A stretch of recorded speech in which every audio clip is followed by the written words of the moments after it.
Pollution free Andhra Pradesh, green lungs, రహదారుల పక్కన algae towers ఇవన్నీ విన్నారండి? గ్రీన్ లంగ్స్ అని, ఆల్గే టవర్స్ అని. ఏం లేదండి. ఎక్కడి నుంచి వస్తున్నాయి ఇవన్నీ అంటే, మన బాబుగారు చంద్రబాబు నాయుడు గారు సింగపూర్ పర్యటనకి వెళ్ళినప్పుడు అసలు సింగపూర్ కాలుష్యరహితంగా ఎలా ఉంటుంది అనేది అధ్యయనం చేశారండి.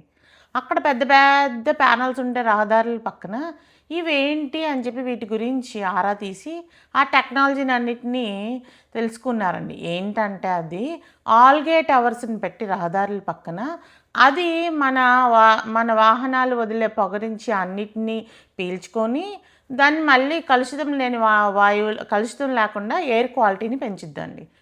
అయితే ఇలా చేయటం వలన ఇలా తీసుకొచ్చి ఇలాంటి టెక్నాలజీలన్నీ చేసి ఆయన ముఖ్య ఉద్దేశం ఏంటంటేనండి, మన ఆంధ్రప్రదేశ్‌ని పొల్యూషన్ ఫ్రీ స్టేట్‌గా చేయాలా. ముఖ్యంగా ఇప్పుడు మనం బిల్డ్ చేస్తున్న మన అమరావతిని నేచర్‌కి దగ్గరలో ఉండేటట్టు చేయాలా.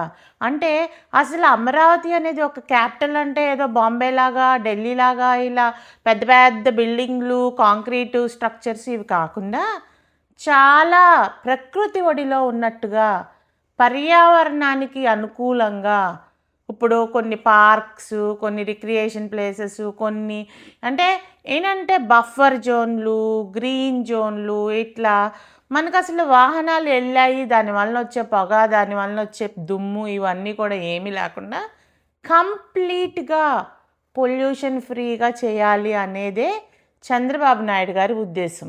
ఇదండి. ఏదో పదవొచ్చింది అని చెప్పి కూర్చుని ఏమీ చేయకుండా దోచుకుందాం, దాచుకుందాం అనే టైప్‌లో ఉండే వాళ్ళకిను ఒక దార్శనికుడైన మన నాయకునికి ఉన్న డిఫరెన్స్ అండి. అర్థమైందా?